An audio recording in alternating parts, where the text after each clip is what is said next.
I began writing this message,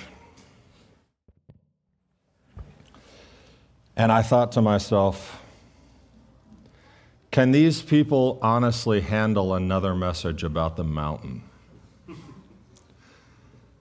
Am I going to be tarred and feathered and run out of here if I talk to you about more things related to a mountain? But you know what? Probably, we've been on the mountain for a while. You probably had your fill of mountain-related messages. But listen, from Mount Moriah to Mount Sinai to Mount Carmel to Mount Zion to the Mount of Transfiguration, God did some pretty incredible things on mountains.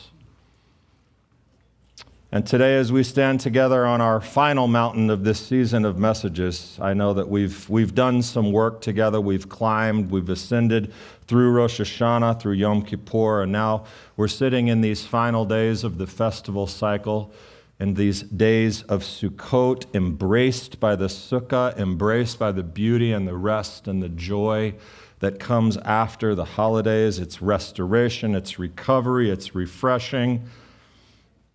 And God is so gracious that it's not even just Sukkot. He gives us this other mysterious thing, this 8th day holiday, Shmini Atzeret. It's not Sukkot, but it's sort of Sukkot. But, it's really just God. It's a transition from the Father saying to you, you know what, I've enjoyed being with you so much. Thank you for showing up. You got to go back into the real world now. But I'm going to take this last day and I'm going to walk down the mountain with you. That's a cool thing. It's a personal escort for the descent. And you'll recall, many weeks ago we started with a magnifying glass. And I told you, it's not what you expect, it's what you inspect. And I asked you to look into your hearts and into your relationships and into every aspect of your life and see what God wanted to show you there. And we talked about shards and we collected pieces, and some of those shards are very, very sharp because of past mistakes. Some of them are even sharper because of hurts that we've received at the hands of other people. But we did it. We climbed, we reached the summit.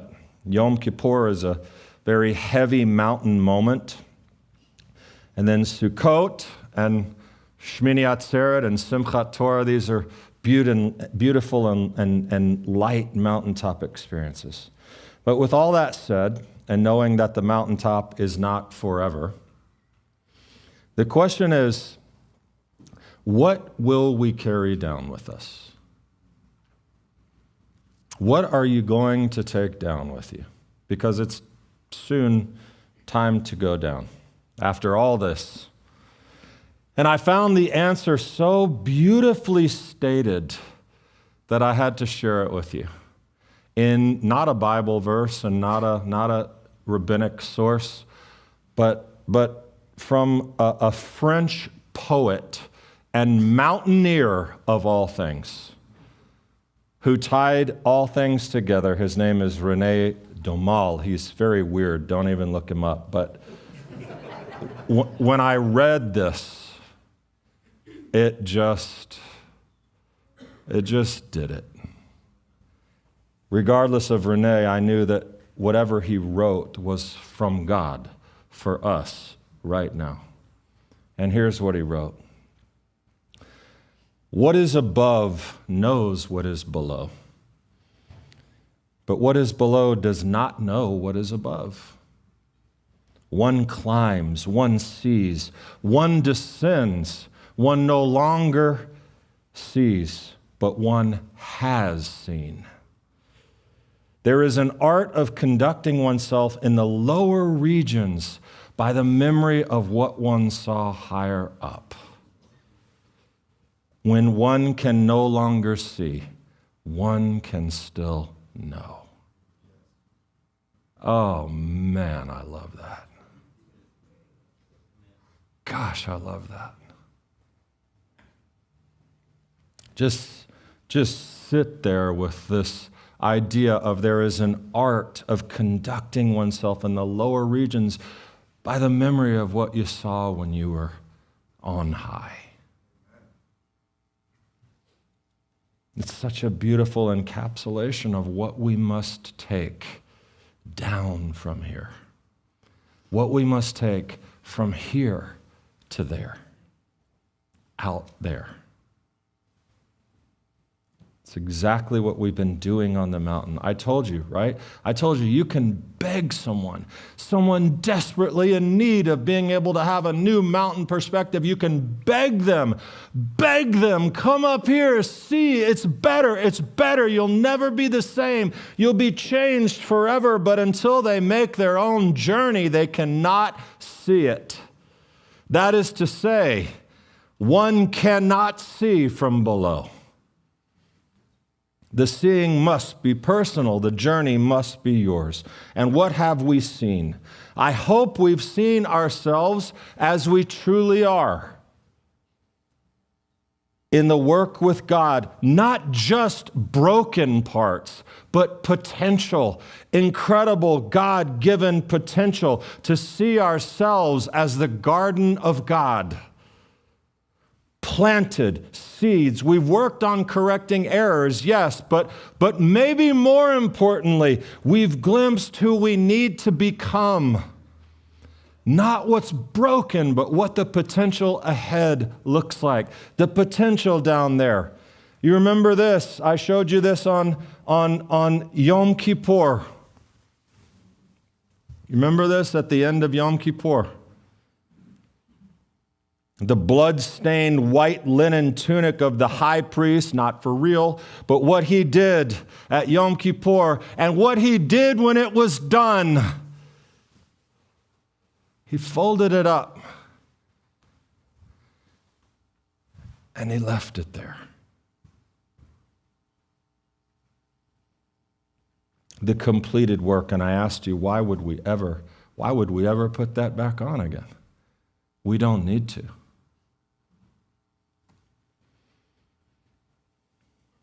And the answer becomes clearer now, we won't.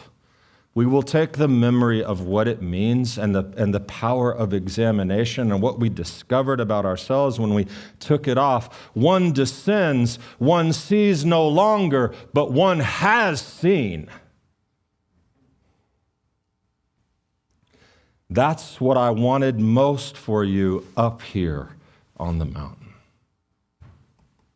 To climb, to search, to ask God to reveal, to deal, to heal, to take off what must be removed, including the masks we wear.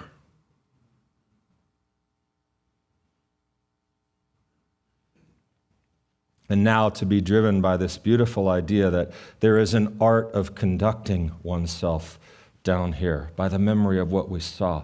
When one can no longer see, one can still know, and you must commit to know. You must commit to that, to take your work, your vision with you down the mountain. You know, it's very important because in some of those biblical mountain moments which I just shared with you, when they came down, it wasn't so good or easy. Moses came down to a golden calf. Elijah came down to running terrified into the wilderness and feeling that he was the only one. The mountain provides clarity and revelation, but truthfully, the real work and the testing, of course, happens down in the valleys. That doesn't have to be bad. Not every valley has to be the valley of the shadow of death. Mountains are generally for moments. Then we need to be prepared for the work down here. What we take with us, that's the descent we're headed toward. Yes, Sukkot is still going on. We have plenty of celebration and Hoshana Rabbah, and Derek's crazy enough to stay up all night with some of you, and that's going to be incredible. We have Simchat Torah, incredible time of joy, of rejoicing. But what would all this mountain climbing talk be if I didn't take the time to prepare you for the upcoming departure and descent? And the time we've had with God from Elul to Simchat Torah that's coming, it's a gift. It's a gift from Him. But it's the gift that keeps on giving in the valley. But let me be direct with you because I care about you too much to let this moment pass without making this very clear. Do not put that back on. Do not pick up a mask and put it back on. Do not choose comfort over commitment.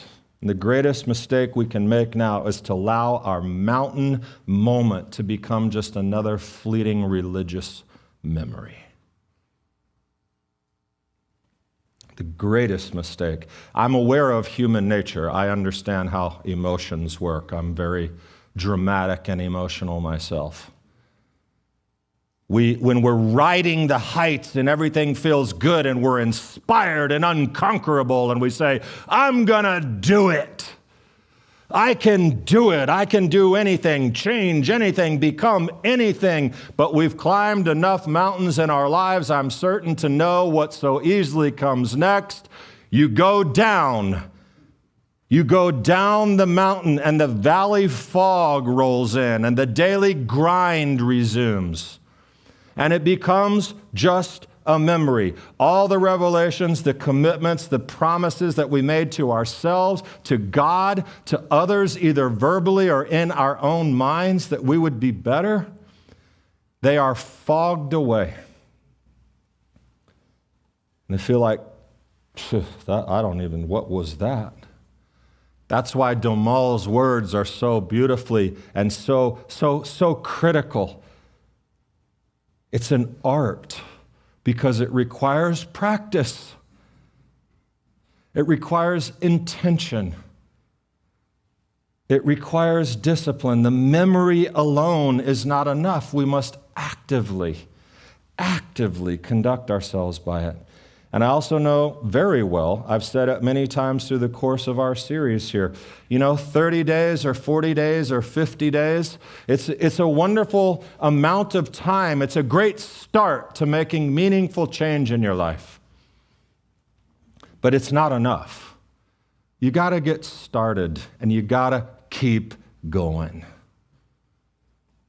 I once have faced, but currently facing a difficult task. It's something that I know I need to do. It's a big project I'm working on. And of course, one morning, I know this will be shocking to you, but it was about time to leave for work, and I was complaining to Kelly.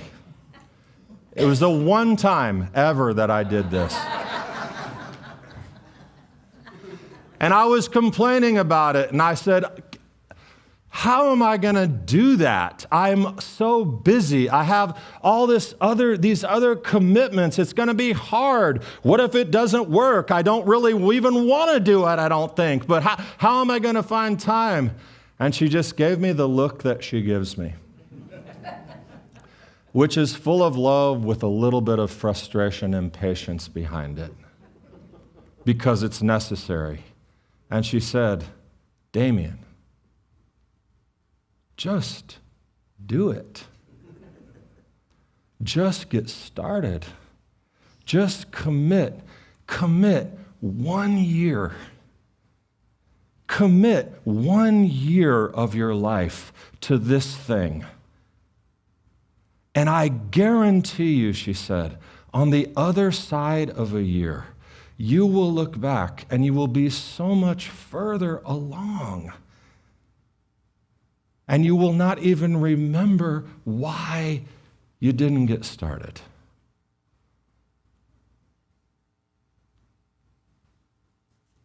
I took it to heart. I got started. And I'm doing this thing. And I'm approaching the end of it, and it hasn't even been a year. Because sometimes you just got to get started. And then you got to keep going. And you got to keep going. She was right. And she's right for all of us. So I'm bringing this same wisdom to you today. Courtesy of the Rebbitzin. Which is to say, one of my main points for this holiday, I don't know, it dropped on me early on in my preparation before the month of Elul, which was bring less Work this year on bringing less into the next high holidays. Lighten your load. Shake some baggage. Help everybody do that so that the next high holidays, they're going to show up even higher up.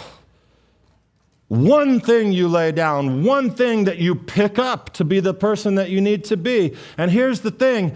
If right now, as we head down the mountain, if you will make that commitment with me and dedicate the next year between now and the next high holidays to even one thing that you know needs to be done. Whatever it is you're bringing down, commit yourself to it. In the big scheme of life, honestly, God willing, a year is not really that long. The older I get, the faster they go. A year is not that long, so we commit to intentionally developing it, to develop yourself, to journal, to read, to actively work, to pursue building those parts that need to be strengthened, refined, improved. And for my mask wearers who are listening to this, for you it might mean taking off the mask and facing a hellaciously difficult time in a relationship or a situation. And I ask you again, if you don't do it, what is going to change? A year. You can survive it. You can do it. And on a year from now, with intention, when we reconvene at the month of Elul, we'll be lighter. We can be better.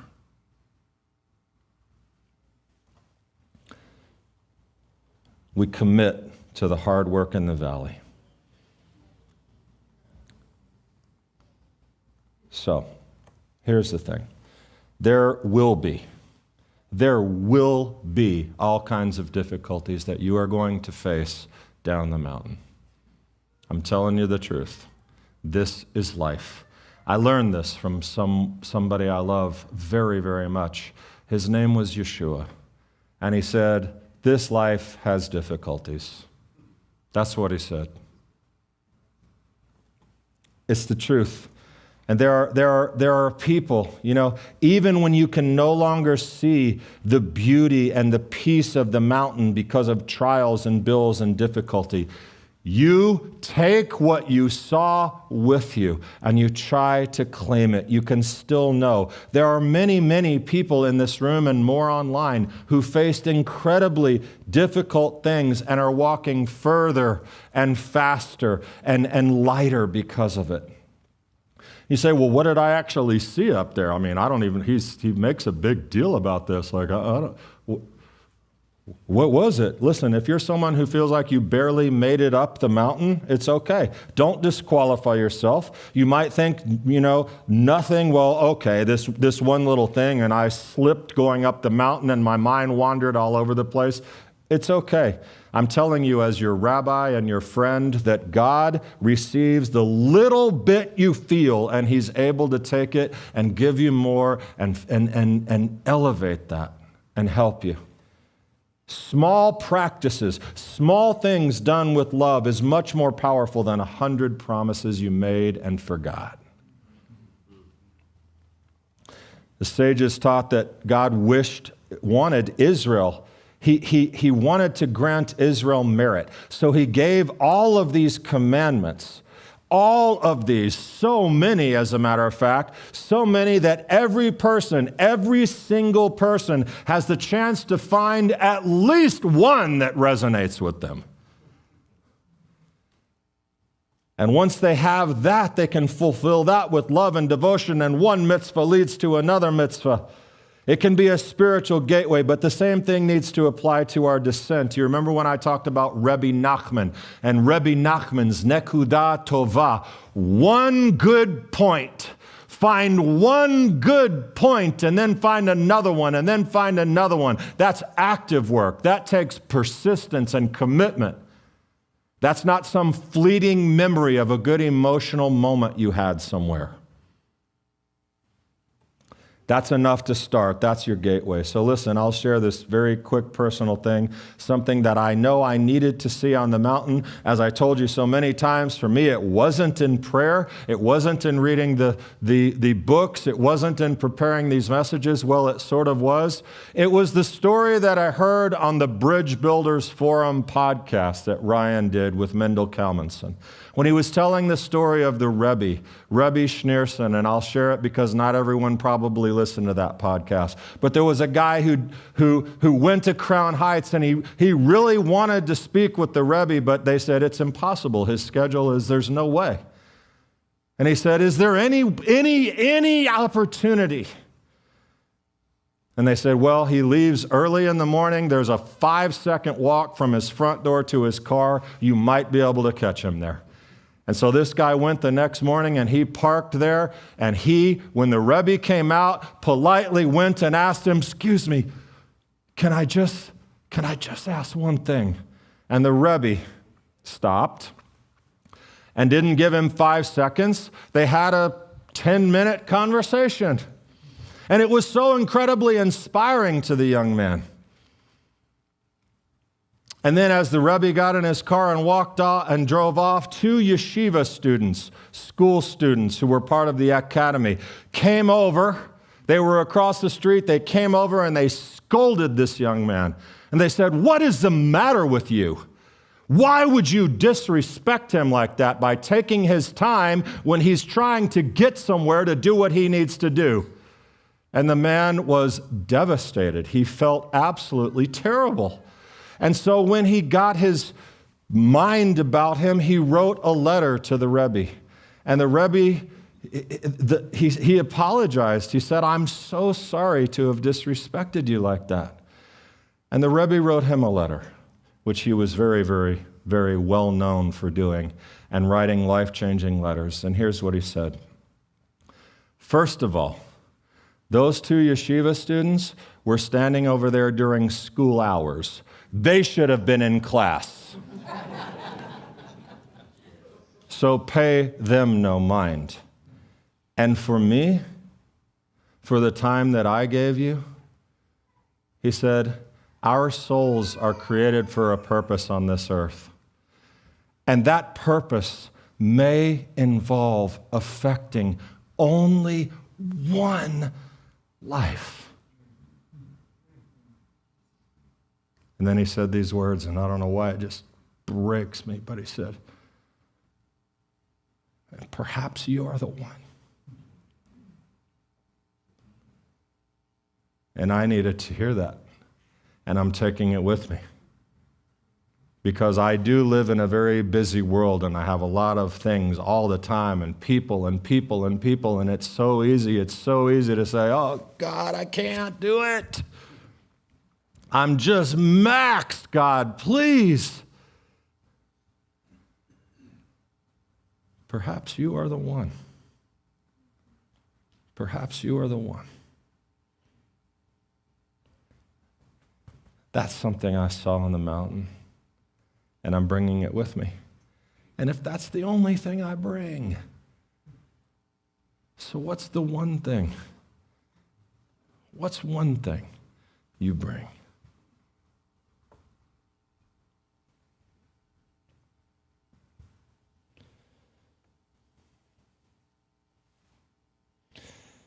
𝐸𝐮𝐫𝐿 𝐿𝑒 𝐼𝐿𝑖𝑎. You know what that means? Every descent is for the sake of a future ascent. It's one of my favorite Hasidic dictums. I say it all the time. I have a handmade Townsley piece of art in my office that says, every descent is for the sake of a future ascent. It's a maxim for life. But here's a new little twist. Since we're talking about descent here, since we're talking about going down, usually we use that phrase when we're going through hard times, right? To remind ourselves, this difficulty down here, it's for my good, and ascent will surely follow it. But here's another way. This descent we're about to make, to leave the mountain, to leave the sukkah, to return to daily life. This descent is also for the sake of a future ascent. We're going down to continue the work. We're going down into the mix to be in the world, doing life, repairing, healing, building, fostering, and all of that work which we descend to do will make for a better ascent next year, and the following year, and the following year. And so this descent is most definitely for the sake of a future ascent. And speaking of ascent, in conclusion, I return once again to Rabbi Sachs. May his memory be for a blessing. To his comment on the Jewish calendar and the spiral staircase, we're concluding a festival cycle on Wednesday. It's one more time around the staircase. You return to the same place every year, but you are not at the same height. You are ascending. It's a staircase that goes as long as you live. You imagine there's no end to the height with which you can climb with God. Imagine the spiral staircase rising in the air. You begin at the bottom. You can barely see past the immediate surroundings, maybe just the courtyard and the trees. But with each rotation, each step, the spiral, your perspective expands. Now you're seeing over the treetops. Now you're at the foothills of mountains. Higher still, the whole valley spreads before you. Mountains appear on the horizon that you never even knew existed. And you're climbing and you're climbing and you're climbing and you're seeing, you're ascending, you're growing with God, and it's beautiful. We are about to begin the Torah again. The same words will be read, they will be chanted, they will be studied. They will not be the same to you if you have ascended at all. The descent of the year is for the sake of the ascent of the next. And you carry what you saw into your practice and your relationships and your work. And that carrying, my friends, will change you when the next Tishrei arrives. Remember this. Remember this. There is an art to conducting yourself down here by the memory of what you saw up there. Friend, be grateful for the fact that God has given you an opportunity to participate in this at all. Do you know how many people in the world will never have the opportunity to be in a festival cycle of God's holy feasts? How many people will never know the blessing of the introspection of the high holy days and the joy of the sukkah and the joy of the descent and the ascent? They'll never know. And God has invited you in to that. That is to be celebrated.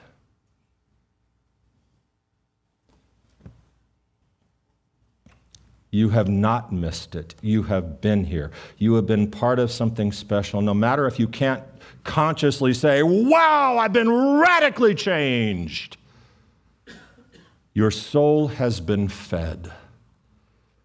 You have climbed and you have seen. And I pray that as we descend, we'll remember what we've seen. I pray that this year, this full year that you're committing yourself to, the next you will be one of incredible growth. And when the next year comes and we approach these, we won't be starting from the same level. We'll be starting from wherever this work has brought us. One climbs, one sees, one descends, but one has seen.